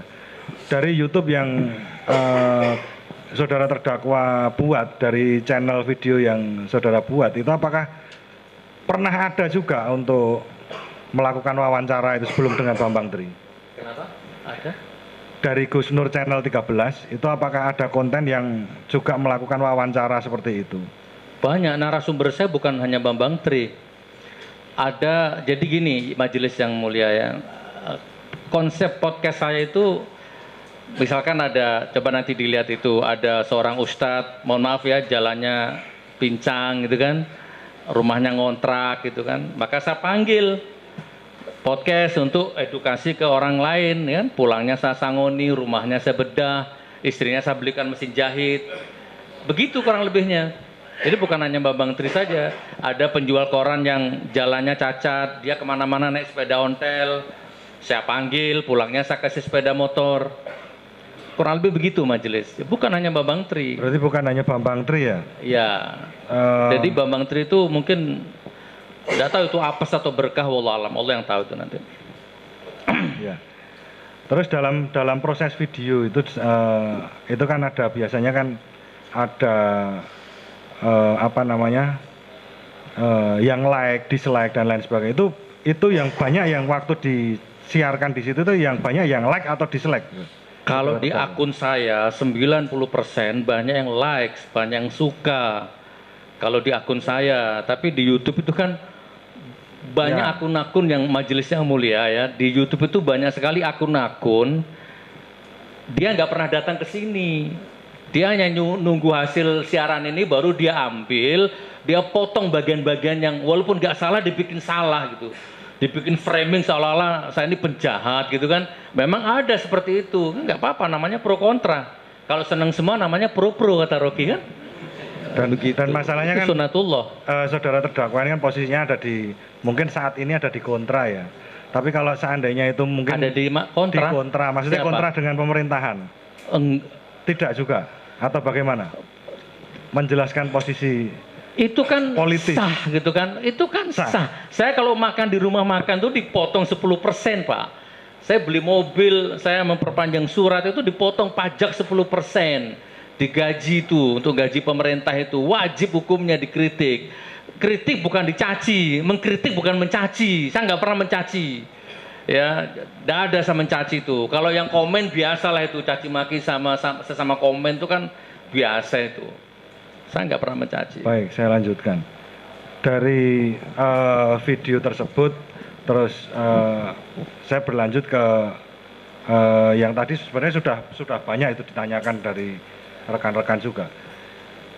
Yang ingin saya tanyakan tadi terkait dengan ijazahnya Gus Nur, yang Gus Nur berarti kan kelas 5 SD. Ya. Tapi saat ini Gus Nur kan mempunyai sebuah pesantren. Itu isi pesantren itu bagaimana, Gus? Yang ngajar semuanya dosen dan mahasiswa IAIN yang ada di Palu. Saya gaji mereka. Kalau bahasanya Rocky Gerung, saya ngajar di UI, tapi saya nggak digaji. UI yang ngelamar saya gitu. Jadi yang ngajar bukan saya, tapi ustadz-ustadz yang ada di Palu sana. Tenaga pengajarnya ada berapa kira-kira? Ada sekitar 14. Terus untuk itu gajinya ada yang 2 juta, ada yang 1,5 juta, ada yang 750. Listrik, konsumsi macam-macam itu 25 sampai 30 juta sebulan. Ada berapa murid yang belajar di sana? Sebelum pandemi dulu 350. Saat ini saya kurang update, mungkin sekitar 100-150-an. Itu pondok tentang tahfiz Quran atau khusus bagaimana? tahfiz. Tahfiz bisa dijelaskan, Gus? Apa itu? Khusus tahfiz? penghafal Quran, tidak ada kurikulum yang lain. Penghafal Quran. Penghafal Quran saja, titik, nggak ada komanya. Itu dalam pembangunan pondok itu Gus Nur ini berperan sebagai apa itu? Maksudnya apakah cuma penggagas? Yang punya saya. Atau juga yang membangun, membiayai dan lain sebagainya? Iya. Full semua Gus Nur berarti? Itu dulu saya dapat wakaf awalnya. Kemudian saya bikin yayasan, ada sekitar 15 pengurus, ada sekretaris, ada bendahara, orang-orang Palu semua. Tetapi di tengah jalan ternyata kan dibutuhkan RAB kurang lebih 1,5 miliar kan. Di tengah jalan cari dana kok nol hasilnya. Akhirnya para pengurus itu mundur sendiri-sendiri, hilang tanpa sisa. Akhirnya saya, ya Allah, ini saya pulang lagi ke Jawa sajalah. Ini wakafnya tak kembalikan aja ke orangnya. Karena kan sendirian saya sebatang kara di sana. Nggak mungkin saya bisa bangun, pengurusnya pada mundur semua. Tapi rupanya Allah berkehendak lain. Intinya saya nggak jadi pulang. Bismillah, saya tekad, saya bangun sendiri, modal YouTube juga waktu itu, dan saya nggak nyangka 1,5 tahun pondok pesantrennya jadi 3 lantai. Jadi yayasannya itu hanya nama, tapi nggak ada pengurusnya. Jadi akhirnya single fighter saya waktu itu, dan sampai sekarang. Sampai sekarang masih berdiri ya? Oke. Dan masih beroperasi? Ya, gaji ustadz, makan santri semua saya. Ya, cukup dilanjutkan. Terima kasih. Okay. Saya hanya pengen hal yang singkat yang mungkin tadi belum digali sama rekan-rekan maupun jaksa. Gus Nur, ketika membuat podcast, ada nggak niat jahat jenengan untuk mendiskreditkan seseorang? Kalau di sini yang dianggap adalah Pak Jokowi, ada nggak niat jahat itu? Mens rea ya istilahnya ya. Tidak ada. Tidak ada. Saya bukan orang yang punya karakter niat jahat kepada orang lain. Tidak ada. Kalau Anda bertanya, punya nggak niat jahat kepada pemerintah, bukan kepada Jokowi ya, kepada pemerintah. Maka saya jawab, saya tidak punya niat jahat, tapi saya punya kepedulian terhadap negeri ini. Gitu kan, kurang lebih seperti itu. Begitu ya. Untuk harusnya ini tugas DPR, bukan tugas saya. Ngeritik-ngeritik pemerintah ini bukan tugas saya, tugas DPR. Berarti tidak ada niat jahat dari saudara terdakwa untuk mendiskreditkan seseorang atau kelompok golongan gitu, nggak ada ya? Nggak ada. Pingin nggak bikin sebuah keonaran gitu? Wah, aku tak bikin podcast gini biar masyarakat onar, terjadi kegemparan, terjadi Oke, saya paham. demo dan sebagainya gitu, ada nggak? Kuasa hukum, saya itu, anak saya itu juga kadang sering nangis ya, istri saya juga sering nangis bahwa Abi itu nggak usah ngeritik-ngeritik pemerintah gitu kan. Dan kadang-kadang saya dalam hati itu jawab iya ya, untung nggak ada gitu kan, rugi iya, susah iya, dikejar-kejar polisi gitu. Jadi sering saya merenung malam-malam itu, saya sudah di posisi zona nyaman, maaf bukan takabur ya, saya sudah berada di sisi zona nyaman, dalam arti ya nggak kaya-kaya tapi juga nggak miskin lah ya. Seandainya saya nggak kritis pun saya nyaman ya, cukup main sama anak, traveling, jalan-jalan itu cukup. Tapi kenapa batin saya nggak mengizinkan? Karena memang saya mau marah sama siapa? Gus Nur tolong ke Madura, ini ada orang nih rumahnya sudah mau roboh ini, sama camat, sama lurah, sama Pemda cuma di foto-foto aja, nggak ada realisasinya. Coba ke sini Gus. Begitu saya ke sana, Allah, roboh rumahnya. Wajar kan kalau saya marah. Nah, marah sama siapa? Setahu saya, kalau ada satu saja rakyat yang kelaparan, itu pemimpinnya besok berat hisapnya di hadapan Allah. Tapi kalau ada pemimpin yang kelaparan, tidak ada rakyat yang akan dihisap di hadapan Allah. Nah, setahu saya, kalau ada rakyat kelaparan, itu pemimpinnya yang harus dimarahi. Saya mau marah sama Anda nggak mungkin. Mau saya lampiaskan kemana kemarahan saya ini? Tapi kan saya bukannya sekedar marah, rumahnya saya bangun. Saya selesaikan masalahnya, baru saya marah-marah di YouTube. Ini loh, kemana kamu lurah? Kemana kamu camat? Kalau aku jadi lurah, malu aku. Kan begitu di YouTube saya. Jadi begitu kritis saya, bukan mencaci, bukan menstrel, bukan niat jahat, bukan. Kurang lebih seperti itu, tolong dikembangkan jawaban saya ini. Jadi saudara nggak pengen mendiskreditkan seseorang, tidak pengen membuat fitnah, tidak ada kebohongan yang pengen jenengan sebarkan untuk menciptakan sebuah keonaran yang dimana itu biar masyarakat saling gontok-gontokan gitu, nggak ada. Gimana? Saya punya rumah tangga sakinah mawaddah warahmah. Saya punya anak yang cantik-cantik, lucu-lucu, pintar ngaji. Untuk apa saya terbesit bikin keonaran? Tidak bisa, apalagi tadi ada kata-kata fitnah. Izin ya majelis yang mulia.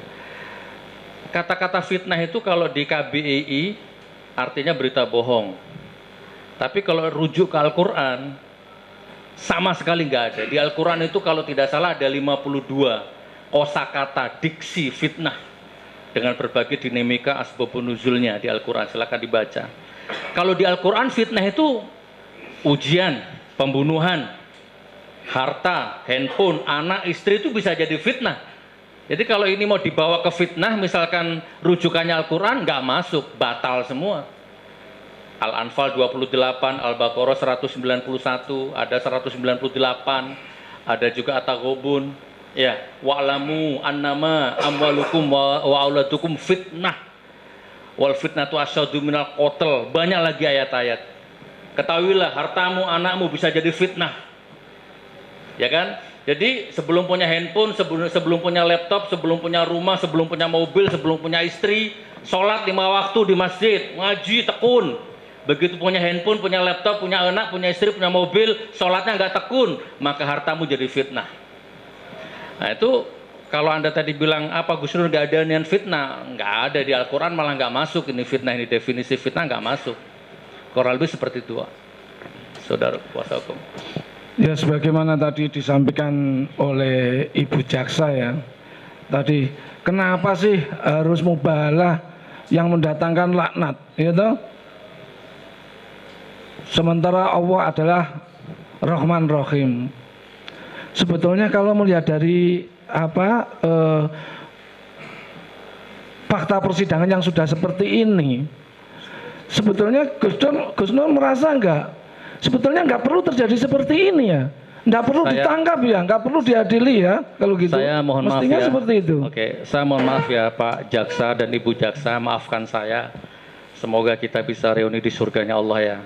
Saya minta maaf ya. Ya sebenarnya, tapi gimana memang sudah profesi ya. Bagi saya Pak Jaksa, Bu Jaksa ini sebenarnya hanya kejatuhan sesuatu yang saya pernah ngobrol sama Pak Aprianto. di waktu penyerahan P21. Ya kan, saya ngobrol dengan Pak Agung juga. Kita ngobrol sebagai sahabat pada waktu itu. Kita bahas penista agama yang sudah nyata-nyata sampai sekarang masih bebas itu. Dan Pak Aprianto menjawab, saya tahu siapa yang Anda serang itu saya tahu, sampai sekarang mereka masih bebas. Asli penista agama itu. Jadi ya memang politik, atau kata Rocky Gerung, ini memang kasus politik. Bahkan ini penyidiknya nonton ya, ini ada berapa pasang kamera itu. Jadi suatu ketika saya dipanggil penyidik, dibawa ke meja kantornya, penyidik bilang ke saya begini, jujur Gus, saya itu kurang suka dengan Anies Baswedan. Dan di momentum yang lain dia bilang kurang baik bagaimana Jokowi. Saya nggak suka bohong. Silakan penyidik nonton, silakan. Seharusnya penyidik tuh nggak boleh ngomong begini di depan saya itu. Polisi tuh nggak boleh ngomong begini. Nah artinya Pak Jaksa Bu Jaksa ini dapat pekerjaan dari seorang penyidik yang begitu attitude-nya. Mana ada di depan saya muji-muji Jokowi, menjelek-jelekan Anies. Nggak boleh. Harus netral. Dari situ bagi saya cacat. Bagi saya. Silakan kalau penyidiknya nonton, barangkali mau marah sama saya. Gitu saudaraku ya. Jadi di luar sidang kita bersaudara ya Pak Jaksa, karena Anda hanya menjalankan tugas. Dan tugas Anda memang harus menjerat saya, kata Rocky, membekuk saya, itu tugas Anda. Dan saya nggak punya pilihan lain kecuali tetap mendoakan Anda yang terbaik sajalah. Kurang lebih begitu. Berarti yang saudara lakukan sebetulnya itu juga dilindungi undang-undang. Hanya keinginan menyampaikan pendapat sebagaimana bahkan undang-undang. Bahkan di depan saya udah berulang-ulang saya sampaikan, penyidiknya ngomong saya sudah gelar perkara sama MUI. Sampai detik ini nggak ada MUI-nya, itu mana orangnya? Nggak ada juga. Kurang lebih seperti itu kuasa hukumnya. Mohon maaf kalau agak meninggi omongan saya ini. Kayaknya mulai emosi saya ini. Iya, artinya saudara terdakwa tentu saja kecewa ya, karena saudara hanya menyampaikan sebuah pendapat yang mana itu dilindungi oleh Undang-Undang Pasal 28 ya.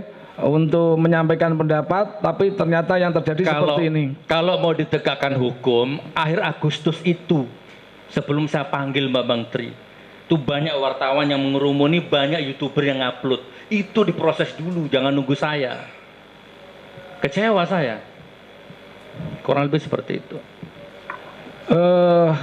Kalau melihat di fakta persidangan yang sudah berlangsung dengan saksi berapa? 23 ya? 20 lebih lah ya. Saya mohon kepada majelis hakim merujuk pasal 143 ayat 2 dan 3 KUHP ya. Di mana di sini dakwaan JPU itu tidak jelas, tidak cermat dan tidak lengkap. Maka saya sangat berharap bahwa sampai saat ini persidangan ini digelar belum bisa ditunjukkan apa yang menjadi persoalan, yaitu ijazah asli Pak Jokowi. Maka logikanya saya sangat berharap dengan merujuk pasal 143 ayat 3, dakwaan yang tidak memenuhi ketentuan sebagaimana dimaksud dalam pasal ayat 2 huruf B batal demi hukum. Dan di sini saya kira majelis bisa mempertimbangkan hal itu dan memutuskan. Tidak sampai bertele-tele nanti ada tuntutan.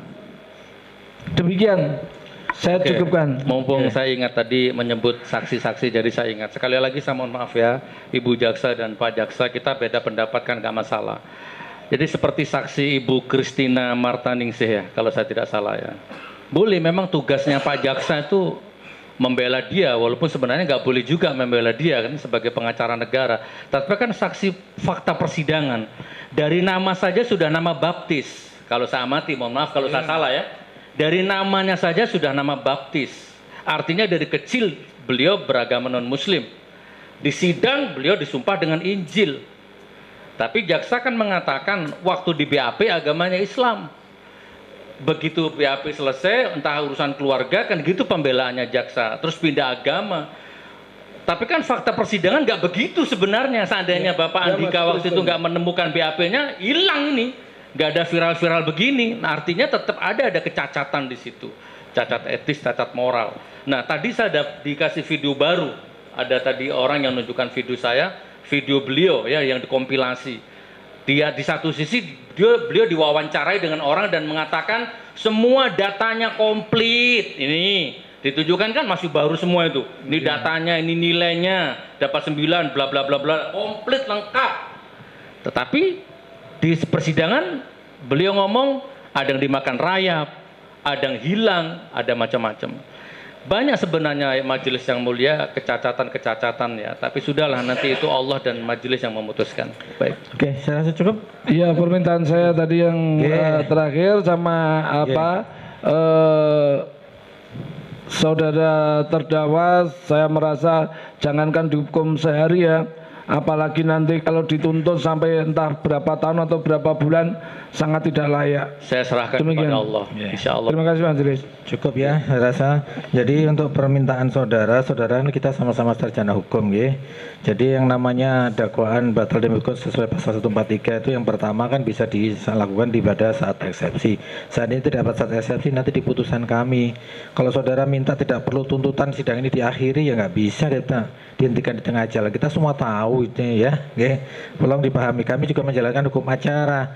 Kalau hukum acara itu kita simpangi, dipotong di tengah jalan, ya kami semua juga diberitakan, diviralkan, jadi kita cuma diperiksa, Jadi kita tetap sidang sesuai koridor, ya, sesuai koridor, sesuai hukum acara. Jadi ada runtutannya. Semua saksi dari pihak jaksa sudah, dari pihak terdakwa penasihat hukum sudah, terdakwa kita periksa. Nanti ada gilirannya masing-masing. Nanti giliran Pak Jaksa menyimpulkan dalam tuntutannya, dan saudara juga punya kesempatan yang sama untuk mengajukan pembelaan, kan gitu. Jadi kalau permintaan saudara itu tidak bisa kita lakukan kok di tengah jalan majelis hakim menyatakan dakwaan batal demi hukum, sidangnya selesai sampai di sini, nggak usah bertele-tele ya. Itu kan berkali-kali saudara pertanyakan di persidangan, tidak bisa. Tetap sidang itu ya kami menerima berkas, jadi mulai periksa dari awal ya harus kita akhiri dengan putusan apapun putusannya nanti, yaitu nanti kamilah yang mempertimbangkan semua saksi. Ya, kami tidak memihak sampai sekarang, kami netral. Izin majelis bertanya, apakah dengan majelis memutuskan misalkan menghentikan persidangan ini dengan membebaskan Gus Nur itu melanggar KUHAP? Kalau di putusan akhir tidak melanggar, tapi kalau di tengah jalan sebelum ada tuntutan tiba-tiba majelis hakim memutuskan, ya tidak bisa toh. Kita kan sama-sama sarjana hukum. Bukan pertanyaan saya bukan seperti itu. Pertanyaan saya adalah apakah itu melanggar KUHAP? Ya iya, kan tidak bisa dihentikan di tengah jalan kecuali ada eksepsi yang dikabulkan. Kalau ada eksepsi yang dikabulkan, nah itu baru tidak melanggar KUHAP. Saya ini tidak perlu dibahas lagi karena kita semua tahulah hukum acaranya, kita hormati hukum acaranya. Jadi kalau tidak ada lagi dari majelis sudah yang mau tanya lagi? Mau izin satu aja Mas. Saudara terdakwa ya, ini ketinggalan ini. Saudara mengatakan kan tidak melakukan caci maki segala macam kan, tidak ada. Coba saudara dalam keterangan kemarin kan mengatakan bahwa tidak ada kebencian kepada Pak Jokowi, tapi kalau tidak salah kepada rezim ya, kepada rezim. Bahwa saudara juga di konten podcastnya itu banyak juga yang saya ikuti juga. Ini pertanyaan saya, saudara tidak menyebutkan itu caci maki ya, tapi dalam setiap konten, tidak semuanya itu saudara kan panutan ini. Panutan bahwa punya pesantren segala macam dan punya punya pengikut yang saudara ini diposisikan sebagai contoh atau suri toladan.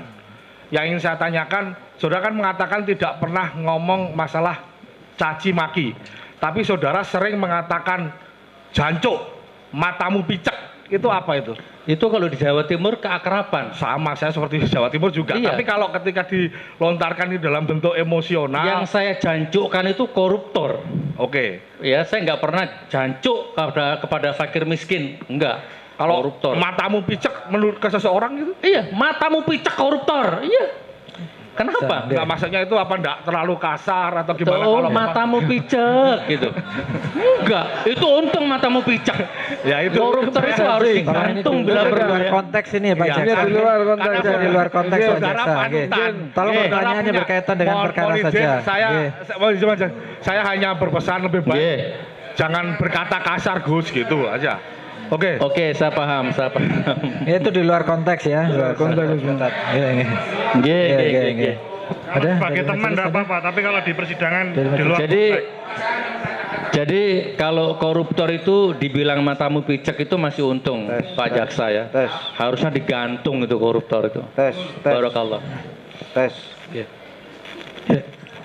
Silakan Mati ada. Sedikit ya saudara terdakwa. Majelis. Tadi dari jawaban-jawaban yang saudara sampaikan itu motivasi terdakwa spontan. Itu satu ya. Nah, itu kalau dihubungkan dengan pernyataan saudara mengenai minggu yang lalu karena saudara merasa dizolimi. Nah, itu tolong dijelaskan coba. Spontan dengan dizolimi. Iya. Waktu saya lihat videonya Bambang Tri pada momentum itu spontan majelis. Ya, ini siapa ini? Kok unik orang ini, berani orang ini. Nah, jadi momentum berikutnya seolah-olah muncul satu chemistry ya, muncul satu resonansi. Ini berarti ini orang sama-sama didolimi dengan saya ini. Jadi itu dua hal yang berbeda. Tapi ketika lahir podcast itu memang lahir spontan. Saya cari orang ini spontan, tidak ada motivasi apa-apa. Oke, cukup itu.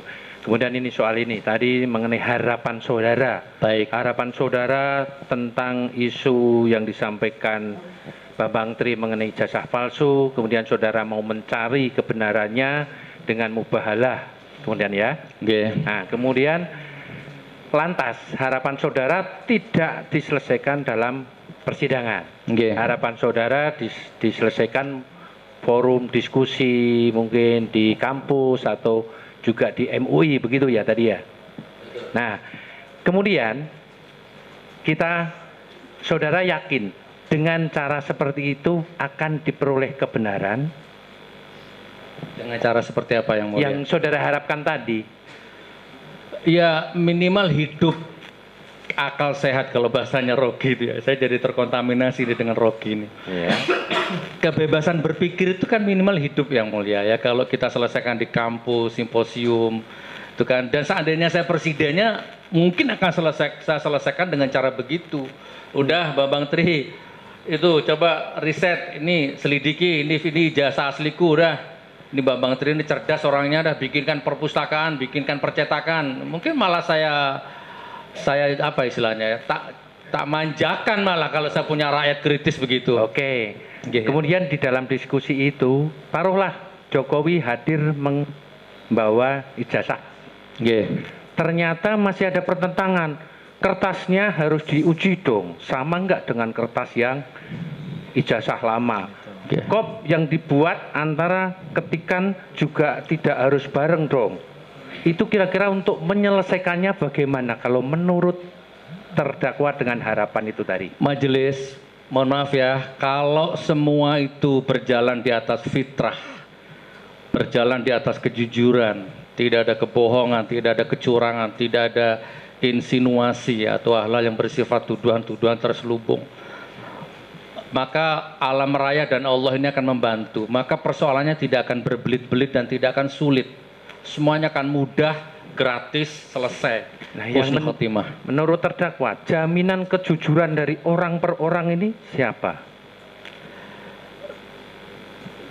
Gini Pak Hakim, seandainya saya ijazahnya asli, maka tidak akan seruat ini gitu loh. Bukan berarti saya mengatakan ijazahnya Pak Jokowi palsu ya. Saya punya prinsip seandainya segala sesuatu berangkat dari hal-hal yang tidak membohongi Allah, membohongi diri sendiri, tidak ada pertentangan antara batin dia dengan hati dia, dengan orang lain, maka semuanya mulus Pak Hakim. Itu rumus hidup saya begitu ya majelis yang mulia. Itu rumus hidup saudara. Iya. Nah, kalau negara kan mempunyai panutan mungkin ya. Iya. Nah, hukum itu kan biar masyarakat yang atur itu bisa tertib. Nah, sekarang pertanyaan lain lagi. Azab yang saudara maksud tadi itu seperti apa sih? Ya kalau dihubungkan dengan podcast tadi, bahwasanya yang menonton ini cek rekening kamu, cek keberkahan rumah tangga kamu akan hancur sehancur-hancurnya karena yang kamu ingkari bukan Mas Bambangnya, tapi Al-Qur'annya. Nah, azab yang saudara maksud itu seperti apa coba? Contohkan. Jadi cek rekening kamu itu artinya dicabut keberkahan rizkinya. Walaupun gajinya 1 miliar satu hari, tapi tidak berkah, ya kan? Ada saja penyakitan atau apa, habis uangnya untuk sesuatu yang tidak manfaat. Cek rekeningmu, cek kesehatanmu, tensi darahmu. Jadi yang mulia, pada suatu ketika saya ceramah tapi ini tidak usah dimasukkan di hati, saya tidak bermaksud, anggap saja ini kebetulan. Saya ceramah di Riau, pada sholat subuh ceramah, tiba-tiba saya dapat WA, pada subuh saya buka, ternyata dari penyidik di Palu. Saudara Sugi Nur Raharja mohon menghadap penyidik hari Senin sebagai tersangka. Saya emosi yang mulia ya, pagi-pagi itu, Dek ambil kamera, kameramen, ambil kamera. Saya langsung bikin podcast. Hei penyidik, ya, kalian sudah tuduh aku sebagai tersangka, bla bla bla bla bla bla. Sekarang hitung mundur, cek rekeningmu, cek kesehatanmu.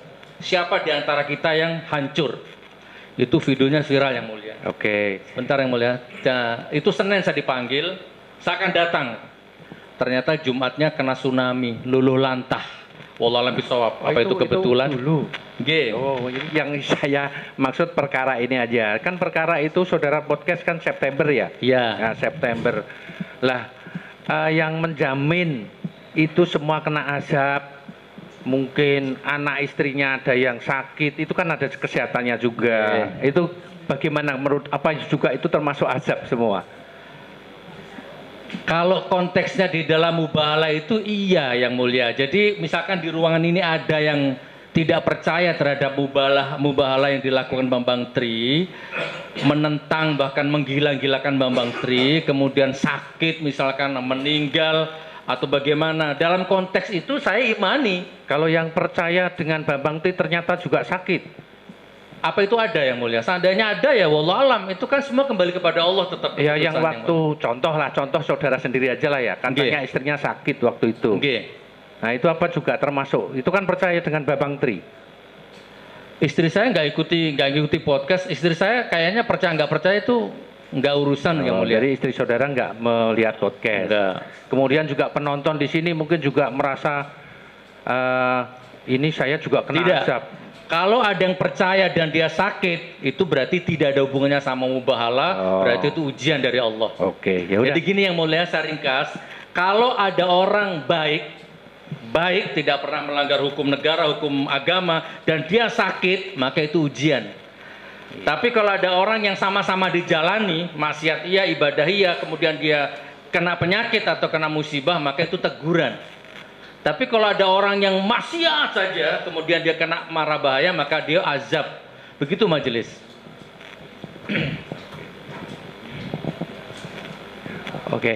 Sekarang ini aja untuk ketegasan terakhir pertanyaan saya. Saudara pernah ditahan 1 tahun 6 bulan di pengadilan mana? Divonis di Surabaya.